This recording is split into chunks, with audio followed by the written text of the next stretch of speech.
Hello friends, my name is Neeraj Martolia. तो अभी तक हमने क्या पढ़ लिया था? एक तो हमने नोजल के बारे में पढ़ लिया था, एक पाइप के थ्रू कैसे फ्लो होता है वैसे पढ़ लिया था, और एक नोजल के थ्रू पढ़ लिया था पावर जो ट्रांसमिटेड होता है। ठीक है, तो अब हमको पढ़ना है वाटर हैमर के बारे में। तो वाटर हैमर स्टार्ट करते हैं हम। तो सबसे पहले एक डायग्राम बनाते हैं वाटर हैमर का।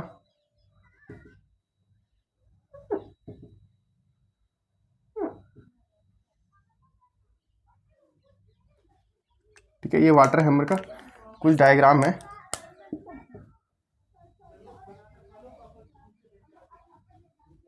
ये वाटर हैमर का कुछ डायग्राम है।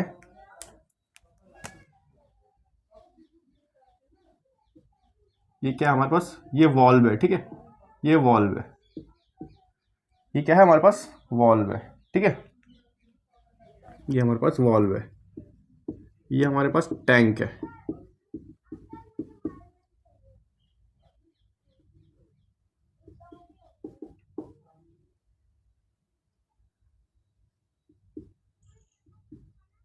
ये हेड ऑफ लिक्विड है। ठीक है, कहाँ से? पाइप के सेंटर से। क्या है ये? पाइप के सेंटर से है। क्या है? Head of liquid. ठीक है, पाइप के सेंटर से। ठीक है, टैंक।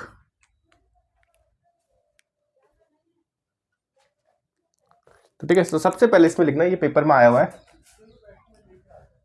ठीक है, नोट पॉइंट में लिखना सबसे पहले, जो ये एग्जाम में आया हुआ है, the phenomena the the phenomena of the phenomena of water hammer the phenomena of water hammer is associated with किसके साथ एसोसिएटेड होता है? कहाँ होता है? वाटर हैमर की जो प्रॉब्लम होती है वो कहाँ पे होती है? वो केवल किस में होती है?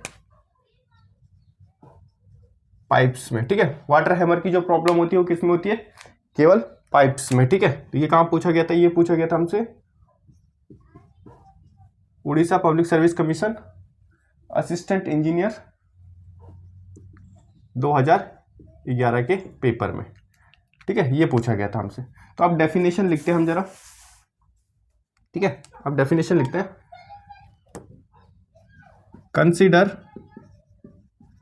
Consider a long pipe consider a long pipe ABS shown in figure।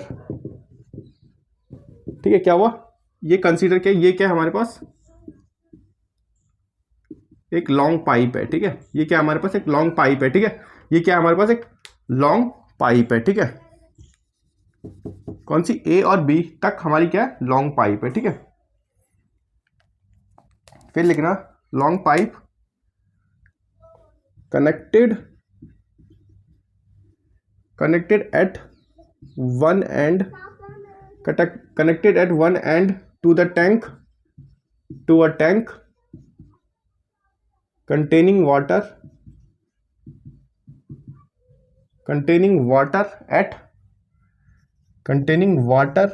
at a height h। ठीक है, क्या है?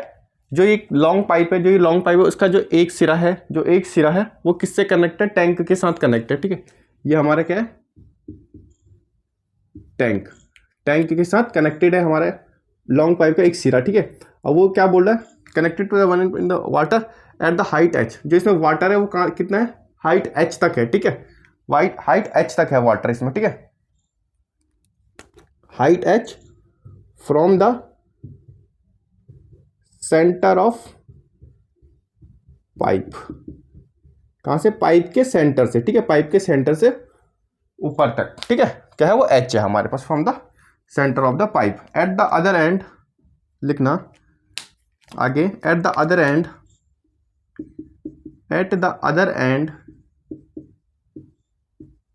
ठीक है, अब इसकी बात कर रहे हैं यहाँ पे। अब eight the other end of the pipe at the other end of the pipe a valve to be regulated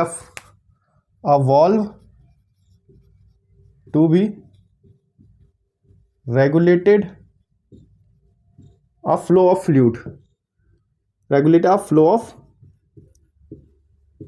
fluid बोल लो या वाटर बोल लो, ठीक है। दूसरे सिरे पे, लॉन्ग पाइप के दूसरे सिरे पे क्या लगाया हमने, एक वॉल्व लगाया हुआ है जो क्या कर रहा है, रेगुलेट कर रहा है। मतलब क्या करता है, पानी को कम ज़्यादा या पानी को रोकने का काम या आगे रिलीज करने का काम करता है, ठीक है। कौन, वाल्व करता है, ठीक है। तो हमने क्या करा हुआ, एक लॉन्ग पाइप का एक सिरा तो हमने टैंक के साथ जोड़ा है, दूसरा सिरे में क्या लगाया हुआ हमने, वाल्व लगाया हुआ है, ठीक है। वाल्व लगाया हुआ है हमने, ठीक है। Fluid water is provided, is provided, ठीक है, इज प्रोवाइडेड, ठीक है, इज प्रोवाइडेड। आप समझना वाटर हैमर क्या होता है, ठीक है। लिखना, when the valve is completely open, when the valve is completely open, the water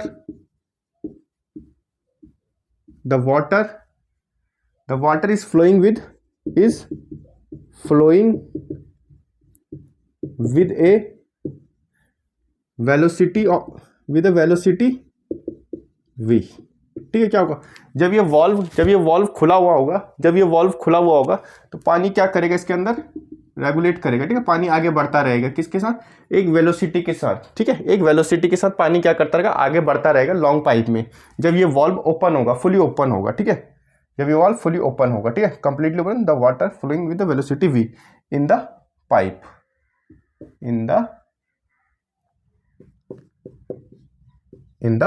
pipe, ठीक है, इन द पाइप, ठीक है, इन the pipe,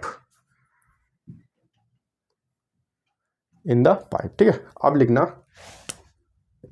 in the pipe के बाद आगे लिखना, if the valve is suddenly closed, अगर वॉल्व क्या हो जाए, सडनली बंद हो जाए, वॉल्व को हम सडनली बंद कर दें, the momentum of the flowing fluid, the momentum of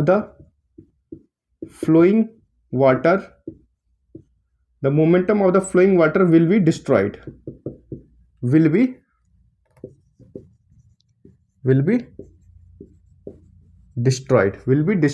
ठीक है।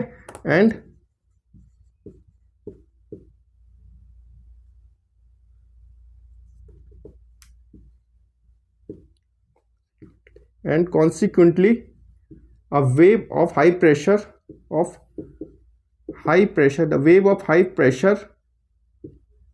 will be set up, ठीक है, will be set up। तो क्या कहना चाह रहा है ये, ठीक है। इसके आगे भी अभी बहुत बड़ा है, ये इतना लिख लेना कि ये क्या कहना चाहता है। एक हमारे पास हमने कंसीडर किया कि एक लॉन्ग पाइप है, ए और बी हमारा, ठीक है, ए और बी हमने कंसीडर किया कि एक लॉन्ग पाइप है, और क्या करा कि जो एक सिरा है लॉन्ग पाइप का, वो हमने टैंक के साथ जोड़ा हुआ है, जिसमें क्या है, हाइट h तक वाटर है, जो कि कहाँ से लिया हमने, सेंटर ऑफ द पाइप से लिया हुआ है। जो दूसरा एंड है हमारे पास, जो दूसरा एंड है हमारे पास लॉन्ग पाइप का, उसमें हमने क्या लगाया हुआ है, वॉल्व लगाया हुआ है। वॉल्व किस लिए लगाया हुआ है, ताकि वो पानी को क्या कर सकते हैं, रेगुलेट कर सके, ठीक है। वॉल्व किस लिए लगा रहे हैं, ताकि वो पानी को रेगुलेट कर सके, मतलब जब जरूरत हो तो पानी उसको खोले तो पानी आगे फ्लो करेगा, जब जरूरत नहीं होगी तो हम उसको बंद करके पानी को बंद कर सकते हैं वहां से, ठीक है। Regulate of provided when the flow valve is completely open, जब हम इस वाल्व को कंप्लीटली ओपन करेंगे तो क्या होगा, जो वाटर होगा वो फ्लो करता रहेगा एक वेलोसिटी के साथ पूरे लॉन्ग पाइप में, ठीक है। बट क्या होता है, अगर हमने इसको सडनली क्लोज कर दिया, तो सडनली क्लोज होने की वजह से क्या हो गया, जो वाटर जो फ्लो हो रहा है उसका एक मोमेंटम बना हुआ होता है, ठीक है। जो वाटर फ्लो हो रहा है उसका एक मोमेंटम बना हुआ होता है। अगर हमने सडनली बंद कर लिया तो वो जो मोमेंटम होता है वो क्या होता है, डिस्ट्रॉय हो जाता है। मोमेंटम क्या हो जाता है, जैसा हमारे मानो ये हमारी एक पाइप है, इसके अंदर यहाँ पे वॉल्व लगाया हुआ है हमने, ठीक है, वॉल्व लगाया हुआ है, और यहाँ पे पानी फ्लो हो रहा है। अभी हमने वॉल्व खोला हुआ है तो क्या हो रहा है, पानी फ्लो होता जा रहा है। अब हमने क्या किया, सडनली पानी को, उसको वॉल्व को बंद कर दिया, तो क्या होगा, जो पानी का मोमेंटम बना हुआ होगा वो क्या होगा, डिस्ट्रॉय हो जाएगा, और क्या होगा, वहाँ पे हाई वेव ऑब्टेन हो जाएगा, ठीक है। हाई वेव क्या हो जाएगा, हाई वेव, तो वेव ऑफ हाई प्रेशर, मतलब हाई वेव क्या हो जाएंगी, वहाँ पे ऑब्टेन हो जाएगी, ठीक है। हाई वेव क्या हो जाएगी हमारे पास, ऑब्टेन हो जाएगी, ठीक है। इसके आगे लिखना, हमारी हाई वेव ऑब्टेन हो जाएगी, ठीक है। हाई प्रेशर की वेव हमारी क्या हो जाएगी, वहाँ पे आ जाएगी, ठीक है। फिर क्या होगा, the wave of high pressure, the wave of high pressure will be transmitted along the pipe with a velocity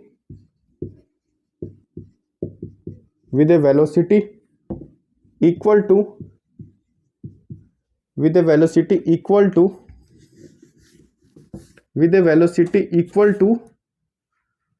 the velocity of sound wave and may create noise called knocking, ये याद रखना, ठीक है। ये भी इंपॉर्टेंट है, ठीक है। तो क्या बोला हुआ है, जब क्या होता है हाई प्रेशर, जब वो हाई प्रेशर की वेव क्या होती है, जब वो हाई, मान लो जब हमने इसको सडनली बंद कर दिया वाल्व को, तो क्या हुआ, हमारे पास हाई प्रेशर की वेव ऑब्टेन हुई, ठीक है। तो उस हाई वेव, जो हाई प्रेशर की वेव है वो ट्रांसमिट करेगा पूरे पाइप में विद वेलोसिटी, ठीक है। वो क्या करेगा, जो वो हाई प्रेशर की वेव है वो पूरे पाइप में क्या कर ट्रांसमिट करेगा, तो वो वेव जो उस वेव की वेलोसिटी को किसके इक्वल हो जाएगी, साउंड वेव की वेलोसिटी के इक्वल हो जाएगी, ठीक है। मानो जैसे मैंने बताया था, अगर सडनली हम इसको बंद करेंगे इस वाल्व को, तो क्या होगा, एक हाई प्रेशर की वेव हमारी ऑब्टेन होगी।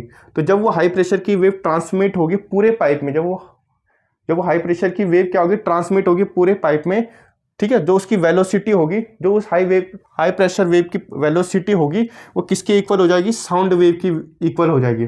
और क्या क्रिएट करेगा, एक नॉइस क्रिएट करेगा, ठीक है। मानो ये पाइप है, हमने यहाँ पे क्या करा, सडनली क्लोज करा, तो यहाँ पे क्या हो गया, हाई वेव की प्रेशर होने लग, यहाँ पे क्या हो गया, हाई प्रेशर की वेव बनने लग गई, ठीक है। तो जब ये हाई प्रेशर की वेव पूरे पाइप में ट्रांसमिट करने लग जाएगी, पूरा जो पाइप है उसमें ट्रांसमिट करने लग जाएगी, तो क्या होगा जो उसकी वेलोसिटी होगी वो किसके इक्वल हो जाएगी, साउंड वेव की इक्वल हो जाएगी, ठीक है।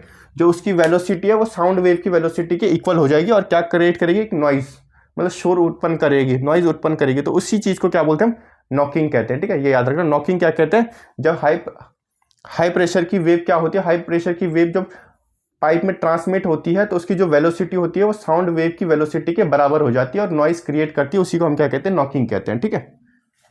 उसको हम क्या कहते हैं, नॉकिंग कहते हैं, ठीक है। इसके आगे लिखना फिर,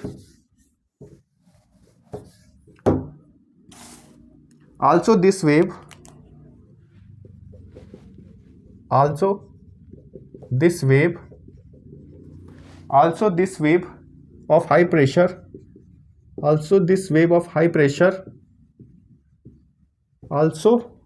of high pressure has the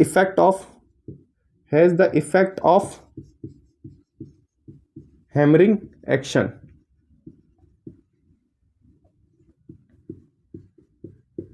क्या होता है, इसी हाई प्रेशर की वेव की वजह से क्या इफेक्ट करता है, हैमरिंग एक्शन हो जाता है, ठीक है। हैमरिंग एक्शन इफेक्ट होता है, ठीक है। हैमरिंग एक्शन क्रिएट हो जाता है on the wall of the pipe पे, ठीक है। तो जो ये पाइप की जो ये वॉल्स हैं, तो हाई प्रेशर की वजह से क्या होता है, हाई प्रेशर वेव की वजह से क्या होता है, तो जब ये लहरें इस पे टकराती है, पाइप पे टकराती है, तो कौन सा हैमरिंग एक्शन क्रिएट करती है, ठीक है। हैमरिंग एक्शन क्रिएट करती है हमारी, ठीक है। एंड हिंस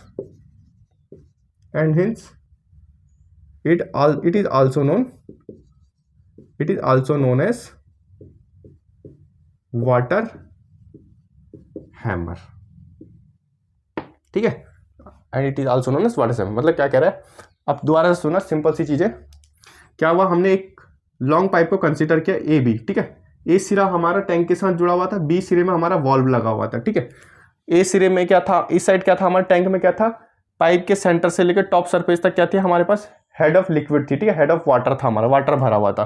फिर क्या हुआ, अगर जब हमने इसको ओपन कर रखा था, वॉल्व को फुली ओपन कर रखा था, तो पानी एक वेलोसिटी के साथ इसमें बह रहा था, ठीक है, एक मोमेंटम के साथ, एक वेलोसिटी के साथ पानी इसमें बह रहा था। फिर क्या किया हमने, इसको सडनली अगर क्लोज कर दिया तो क्या हो गया, यहाँ पे जो पानी था एकदम से बंद कर दिया तो ये पानी क्या यहाँ पे रुक जाएगा, ठीक है, पानी रुक गया यहाँ पे। तो क्या हो गया, जो मोमेंटम बना हुआ था पानी का वो तो डिस्ट्रॉय हो गया। जैसे मोमेंटम डिस्ट्रॉय हो गया और क्या हमने बंद कर दिया तो यहाँ पे क्या होगा, हाई प्रेशर की वेव ऑब्टेंड हो जाएगी, ठीक है, हाई प्रेशर की वेव क्या हो जाएगी, ऑब्टेंड हो जाएगी। तो जब वो हाई प्रेशर की वेव क्या होगी, पूरे पाइप में ट्रांसमिट करेगी, पूरे पाइप में ट्रांसमिट करेगी, तो जो उसकी जो वेलोसिटी होगी, हाई प्रेशर वेव की जो वेलोसिटी होगी वो किसके बराबर हो जाएगी, साउंड वेव की वेलोसिटी के बराबर हो जाएगी। तो साउंड वेव की वेलोसिटी के बराबर हो जाएगी तो क्या होगा, नॉइज ऑब्टेंड होगा। तो उसी को हम क्या कहते हैं, नॉकिंग कहते हैं, ठीक है। तो क्या होता है, जब यहाँ पे जब हाई प्रेशर की वेव ऑब्टेंड हो गई तो वो क्या करेगा, जब वो पूरे पाइप में ट्रांसमिट कर रहा होगा तो क्या करेगा, ये वॉल्स पे, पाइप की जो ये वॉल्स है इन पे टकराएगी, इन पे टकराएगी तो एक हैमरिंग एक्शन को क्रिएट करेगी, इन पे टकराएगी तो हैमरिंग एक्शन को क्रिएट करेगी। तो जो ये हैमरिंग एक्शन जो क्रिएट हो रहे हैं हाई प्रेशर के वजह से, जो हैमरिंग एक्शन क्रिएट हो रहे हैं हाई प्रेशर की वजह से, कहाँ पे, वॉल पे, पाइप की वॉल पे, उसी को हम क्या कहते हैं, वाटर हैमर कहते हैं, ठीक है, उसी को हम क्या कहते हैं, वाटर हैमर कहते हैं, ठीक है। आई होप आपको समझ आएगा, इसी को क्या कहते हैं, वाटर हैमर कहते हैं, ठीक है, उसी को हम क्या कहते हैं, वाटर हैमर कहते हैं, ठीक है।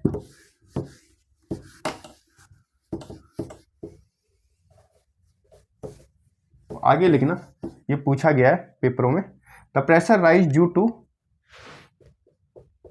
ये क्वेश्चन पूछा गया, the pressure rise due to water hammer depends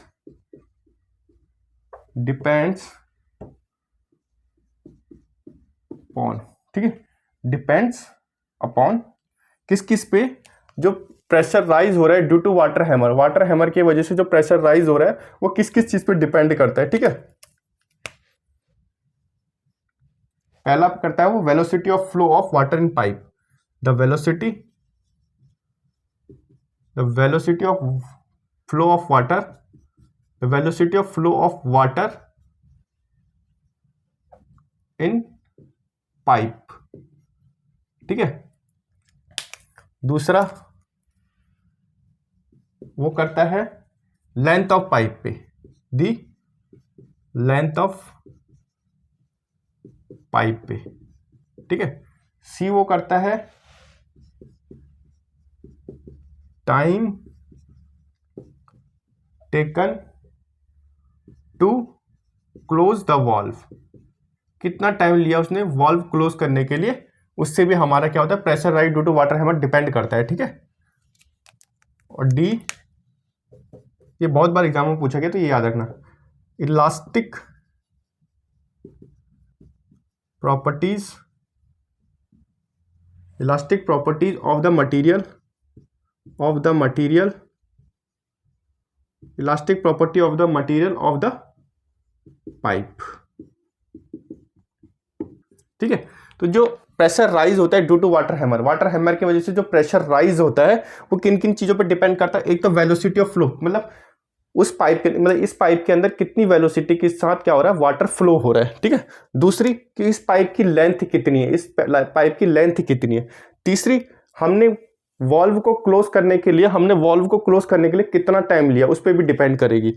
और उसकी, ये पाइप किस मटेरियल का बना है उसकी इलास्टिक प्रॉपर्टी पे भी डिपेंड करेंगे, ये पाइप किस मटेरियल का बना हुआ है उसकी इलास्टिक प्रॉपर्टी पे भी हमारा क्या करेगा, pressure rise due to water hammer depend करेगा, कि वाटर हैमर की वजह से कितना प्रेशर राइज हो रहा है, किस पे डिपेंड करेगा, इन चारों पे डिपेंड करेगा। ये कब का पूछा गया हुआ है, यूकेपीएससी असिस्टेंट इंजीनियर 2013।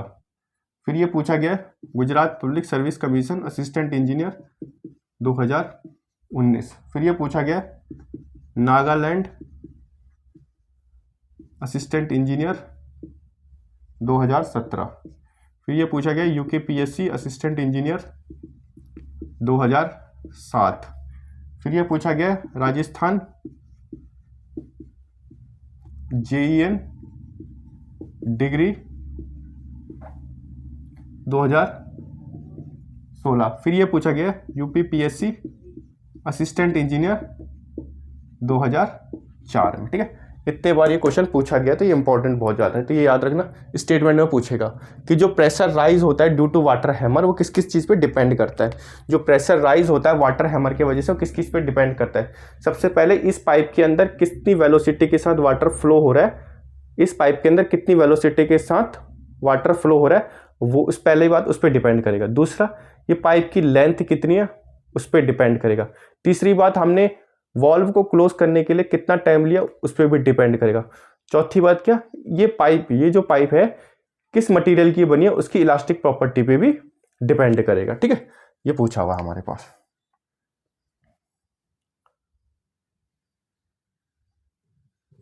ठीक है, फिर आगे बढ़ेंगे। अब लिखना following cases of water hammer in pipe will be consider. Following case of water hammer, एक क्वेश्चन पक्का आ सकता है इसमें से। तो following case of water hammer in pipes will be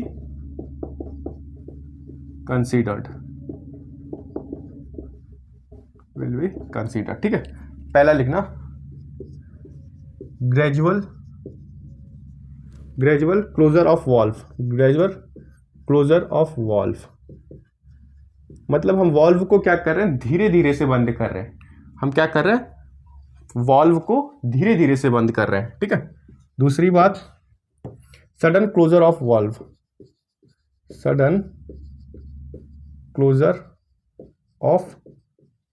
valve considering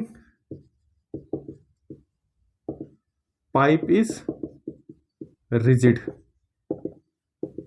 ठीक है, और तीसरी, sudden closure of valve considering pipe is elastic. ठीक है, इन तीनों पे क्या होता है, ये केसेस हैं हमारे कि water hammer in pipes will be consider. ये हमारे केसेस हैं। वाटर हैमर किस किस की वजह से हो सकता है, धीरे धीरे से पाइप को अगर वॉल्व को बंद करें तब भी हो सकता है। सडन क्लोजर ऑफ कंसीडरिंग, अगर हम सडन से क्लोज कर दें, ठीक है, और पाइप को रिजिड मान के चलें तो भी बात बन सकती है, तो भी वाटर हैमर का केस आ सकता है। या तो हमारे क्या होगा, पाइप को हम इलास्टिक माने और सडन क्लोज कर दें तभी हमारा वाटर हैमर हो सकता है। ठीक है, तो इसमें जो भी चीज़ है, जो सडन क्लोजर का टाइम था ये वाला पूछा गया था हमसे। ठीक है, उसमें पूछा गया था sudden closure of valve considering the pipe of is rigid का एक फॉर्मूला होता है छोटा सा, वो पूछा गया था। तो ये कब पूछा गया था, ये पूछा गया था Andhra Pradesh public service commission assistant engineer 2016 के पेपर में पूछा गया था। ठीक है, तो हम आगे लिखते हैं।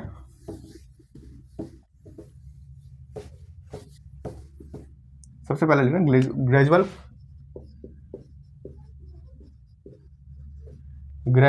Closure of valve, gradual closure of valve. ठीक है, उसमें सबसे पहले लिखना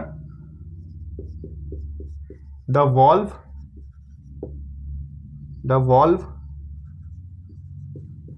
closure is said to be gradual if. ठीक है, तो पहला पॉइंट लिखना, जो टी होगा, टाइम होगा, वो ग्रेटर देन होगा 2L/C से। जो टाइम होगा वो ग्रेटर देन होगा 2L/C से। ठीक है, टी क्या होता है इसमें, टाइम इन सेकंड। ठीक है, क्योंकि जो वॉल्व होता है, जो वॉल्व बंद करते हैं खोलते हैं, हम क्या करते हैं, सेकंडों का काम होता है। तो हम पढ़ रहे थे, ठीक है, थोड़ी वीडियो खराब हो गई थी यहाँ पे, तो दोबारा से शूट कर रहा हूँ मैं। तो ये क्या था, the valve closure is said to be gradual if T क्या होगा, ग्रेटर देन 2L/C होगा। तो क्या होगा, हमारा ग्रेजुअल का केस होगा। इसमें L क्या, length of the pipe, T क्या हमारा टाइम इन सेकंड, C क्या हमारा जो भी वेलोसिटी होगी प्रेशर की, जो प्रेशर वेव की जो भी वेलोसिटी होगी वो C होगी हमारी। तो ठीक है, अगर टाइम बड़ा होगा 2L/C से, तो मतलब क्या हो रहा है, हमने वॉल्व को क्या करा है, धीरे धीरे बंद करा हुआ है। धीरे धीरे बंद किया हुआ है, ग्रेजुअली बंद करा हुआ है धीरे धीरे। बट दूसरा केस बनता है इसमें, the valve closure is said to be sudden if, ठीक है। क्या हुआ ग्रेजुअल के केस में, क्या हुआ, जो टाइम था वो बड़ा था किससे, 2L/c से, क्योंकि टाइम ज़्यादा लगे, धीरे धीरे बंद करेंगे वॉल्व को तो टाइम तो ज़्यादा लगेगा। बट सडन के केस में क्या होगा, जो टाइम होगा वो लेस देन होगा 2L/c से। तो ये याद रखना, ठीक है। क्या बोला मैंने, जो वॉल्व अगर हम क्या कर रहे हैं, क्लोज कर रहे हैं ग्रेजुअली, मतलब धीरे धीरे क्लोज कर रहे हैं, तो क्या होगा, टाइम क्या होगा, ज़्यादा लगेगा 2L/c से। बट जो टी है, जो सडन का केस होता है, जब हम वॉल्व को सडनली बंद करेंगे तो क्या होगा, जो टाइम होगा वो लेस देन 2L/c होगा, ठीक है। तो याद रखना। इसके बाद लिखना, इस टाइम टेकन के, इस जो टी वाला केस है इसके बारे में बता देता हूँ मैं आपको, ठीक है। जो टी वाला केस है इसके बारे में बता देता हूँ मैं आपको। फिर लिखना, time taken by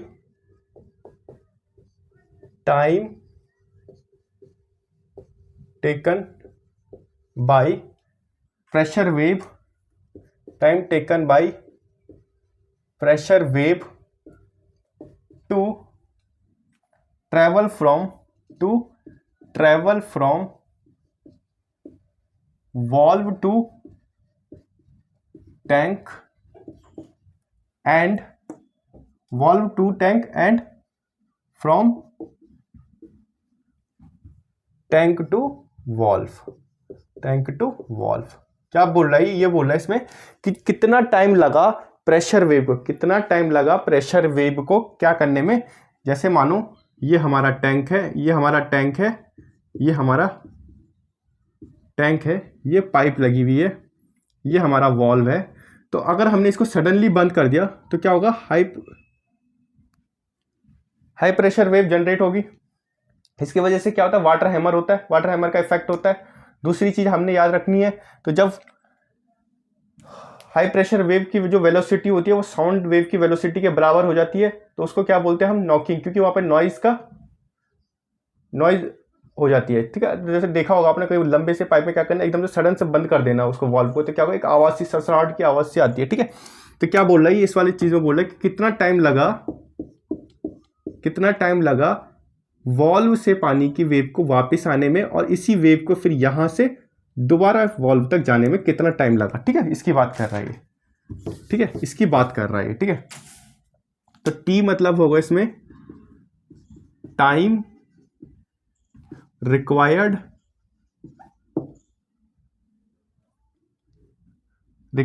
time taken by pressure wave, किसमें, सेकंड्स में, ठीक है। दूसरा एल होगा इसमें लेंथ ऑफ पाइप, सी क्या होगा हमारे पास, velocity of pressure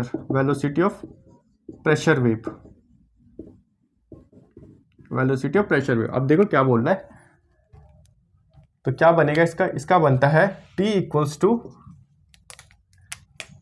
distance upon velocity of pressure wave. ये फॉर्मूला इसका क्या है, टाइम कितना टेकन ले रहा हो, टाइम कितना ले रहा है कितना टाइम ले रहा है प्रेशर वेव, कितना टाइम ले रहा है, distance upon velocity of pressure wave, मतलब T इक्वल्स टू 2L/c की बात कर रहा है। अब हमने 2L क्यों लिया, देखो जैसे ये टैंक है, ये पाइप है, ये वॉल्व है, ठीक है। ये क्या हमारे पास वॉल्व है, तो क्या हुआ, ये लेंथ ऑफ द पाइप है यहाँ से यहाँ तक, तो क्या हुआ, यहाँ से ये वेव जनरेट हुई, तो एक बार L क्या हुआ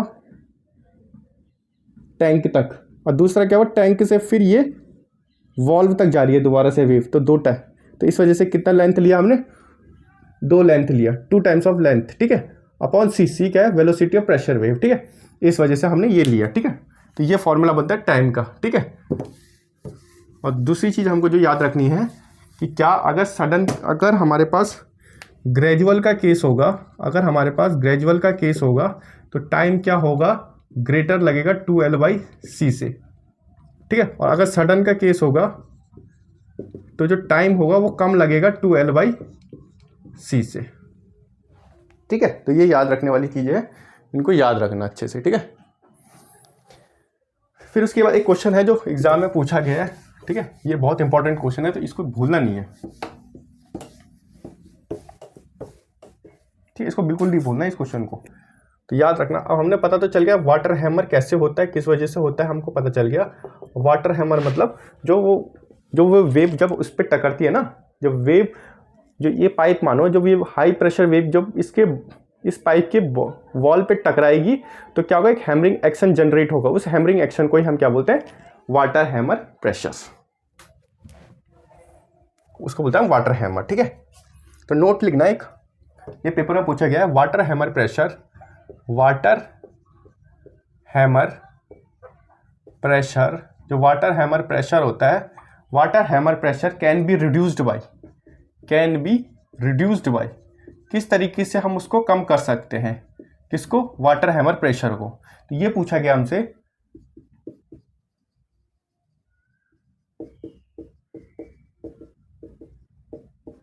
Nagaland public service commission assistant engineer 2017 के पेपर में पूछा गया था। ठीक है, ये भी उसके फॉर्म में पूछा गया था। किसके फॉर्म में पूछा गया था, ये पूछा गया था हमसे स्टेटमेंट के उसमें। ठीक है, तो पहला लिखना, दूसरा, तीसरा। तो पहला होता है reduce the pumping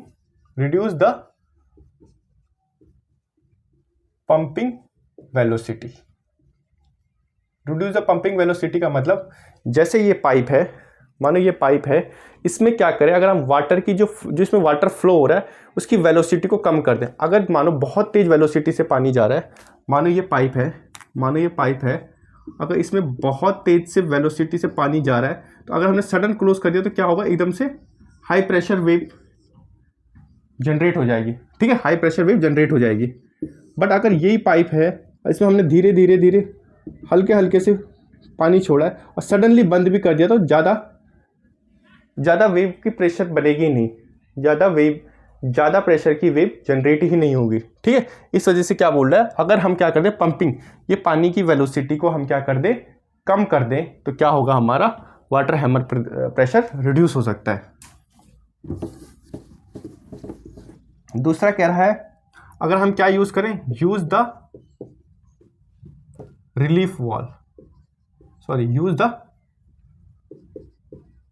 pressure relief valve. अगर हमने ये पाइप समझ लो, अगर हमने यहाँ पे कोई प्रेशर रिलीफ वाल्व लगा रखा होगा, तो क्या होगा कि जब ये यहाँ पे हाई वेव प्रेशर जनरेट होगा और इस टाइम हमने इसको खोल दिया, इस चीज़ को ओपन कर दिया, तो क्या होगा, जो यहाँ से एयर है वो क्या होगा, बाहर को निकल जाएगा। ठीक है, द प्रेशर रिलीफ वाल्व, जो प्रेशर जनरेट हो रहा होगा वो यहाँ से रिलीफ हो जाएगा, यहाँ से निकल जाएगा। ठीक है, तो इस वजह से क्या हो सकता है, हमारा वाटर हैमर एक्शन कम हो सकता है। ठीक है, रिड्यूस हो सकता है। तीसरी बात करें, मेक द पाइप स्ट्रेंजर बोल लो या स्ट्रॉन्गर बोल लो, कि अगर हम पाइप को बहुत स्ट्रॉन्ग बना ले या स्ट्रेंजर बना ले, तो क्या हो सकता है, उस वजह से भी हमारा क्या हो सकता है, वाटर हैमर प्रेशर रिड्यूस हो सकता है। ठीक है, तो आई होप आपको समझ आएगा। इसके बाद मैं कुछ नोट पॉइंट के क्वेश्चंस लेके आया हूँ, ये बहुत बार पूछे गए एग्जाम में, तो ये आपने नोट करना है। ठीक है, सबसे पहली बात, हॉट वायर एनीमोमीटर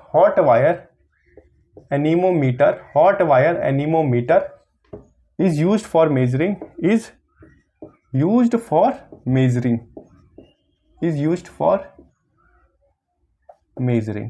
ठीक है, हम हॉट वायर एनीमोमीटर का यूज कहाँ करते हैं, किस चीज को मेजर करने के लिए करते हैं। ठीक है, तो ठीक है, इसको लिखना, इसको करते हैं हम मीन वेलोसिटी निकालने के लिए। मीन वेलोसिटी, या तो मीन वेलोसिटी बोल लो, या तो फिर स्पीड ऑफ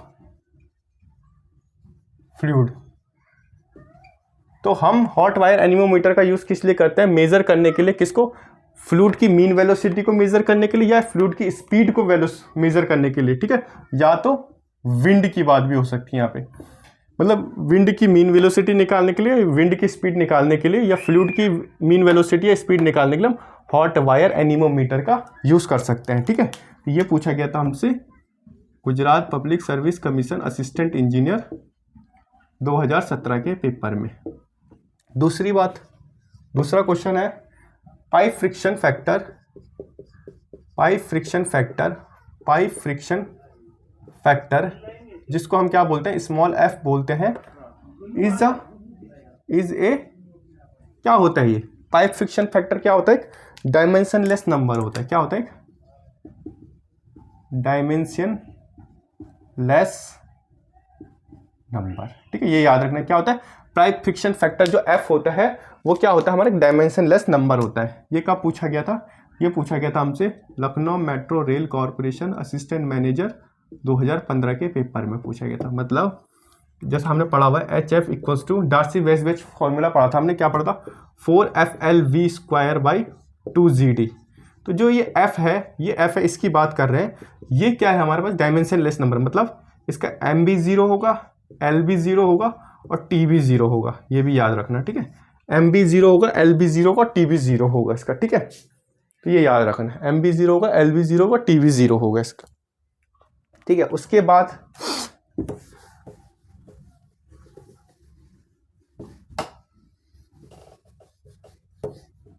ठीक है, उसके बाद तीसरा क्वेश्चन है the shear stress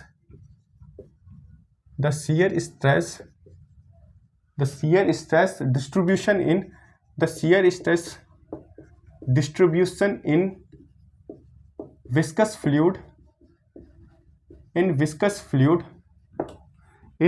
fluid through a circular pipe,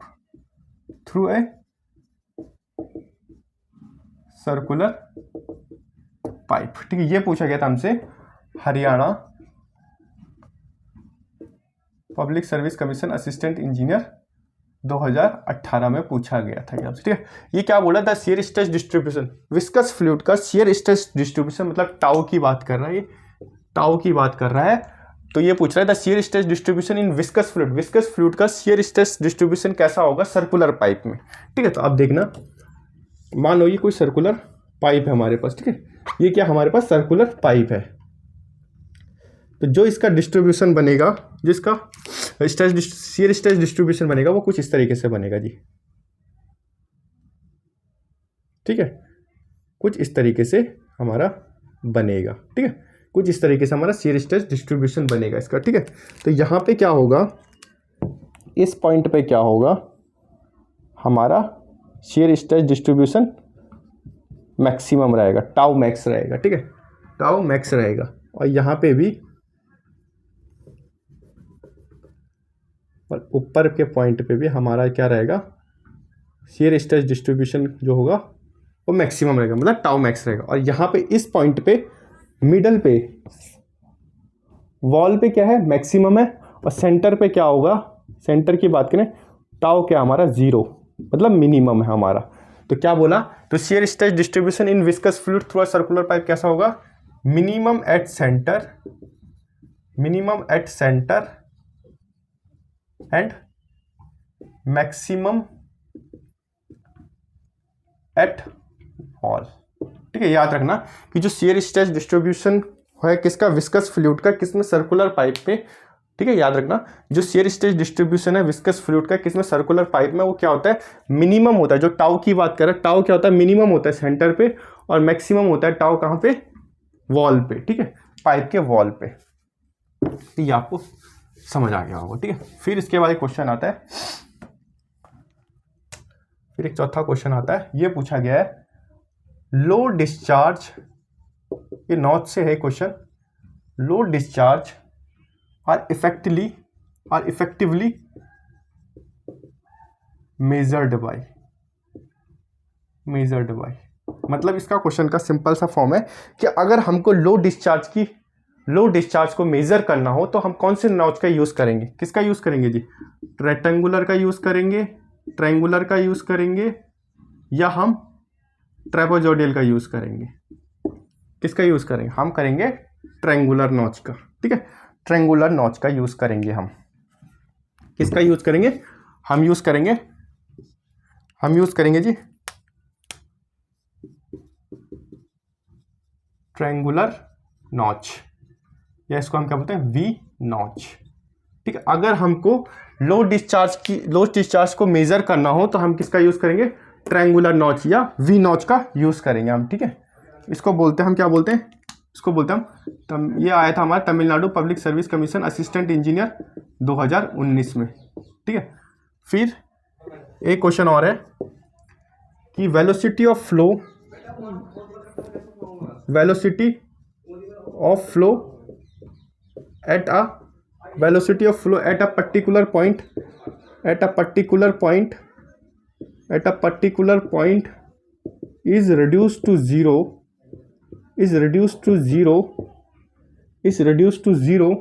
which is known as,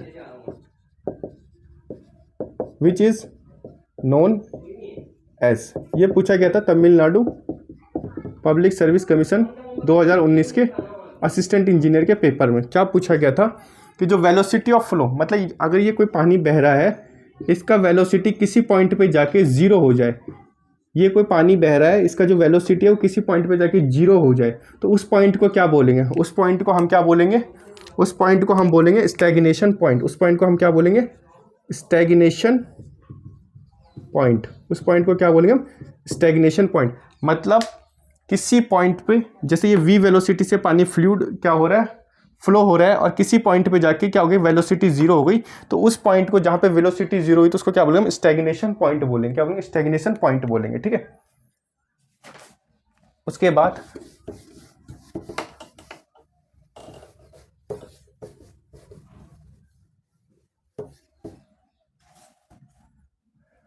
बाद ये बहुत इंपॉर्टेंट नोट है, ये लिखना, ये बहुत इंपॉर्टेंट है। फॉर लैमिनार फ्लो, ठीक है, फॉर लैमिनार फ्लो, सबसे पहला first point, kinetic energy correction, जिसको हम अल्फा कहते हैं। दूसरा, मोमेंटम करेक्शन फैक्टर, जिसको हम क्या बोलते हैं, बीटा। ठीक है, तो क्या होता है, अगर लैमिनार फ्लो की बात करें, लैमिनार फ्लो में जो काइनेटिक एनर्जी करेक्शन, जो लैमिनार फ्लो की बात करें, अगर हम लैमिनार फ्लो की बात करें तो लैमिनार फ्लो में काइनेटिक एनर्जी करेक्शन, जिसको हम अल्फा बोलते हैं, वो कितना होता है, वो होता है 2। ठीक है, लैमिनार फ्लो में काइनेटिक एनर्जी करेक्शन कितना होता है, जिसको हम अल्फा कहते हैं, वो 2 होता है। और अगर हम लैमिनार फ्लो में मोमेंटम करेक्शन फैक्टर बीटा की बात करें तो ये होता है हमारे पास 1.33। ये पूछा गया था हमसे MPPSC असिस्टेंट इंजीनियर 2015 के पेपर में पूछा गया क्वेश्चन है। ठीक है, अब हमने लैमिनार के लिए पढ़ लिया कि काइनेटिक एनर्जी करेक्शन अल्फा कितना होता है, 2, और मोमेंटम करेक्शन फैक्टर बीटा कितना होता है, 1.33। फिर इसी प्रकार से हम पढ़ते हैं फॉर टर्बुलेंट फ्लो,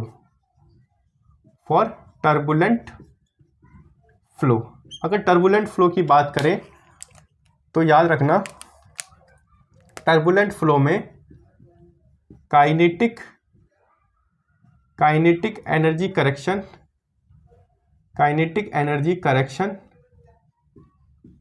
अल्फा और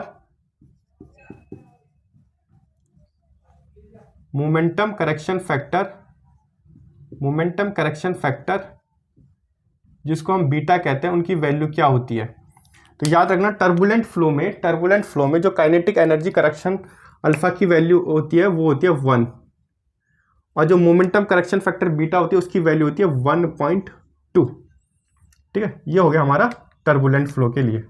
तीसरी बात आती है हमारे पास यूनिफॉर्म फ्लो हो रहा है, uniform flow through prismatic channel.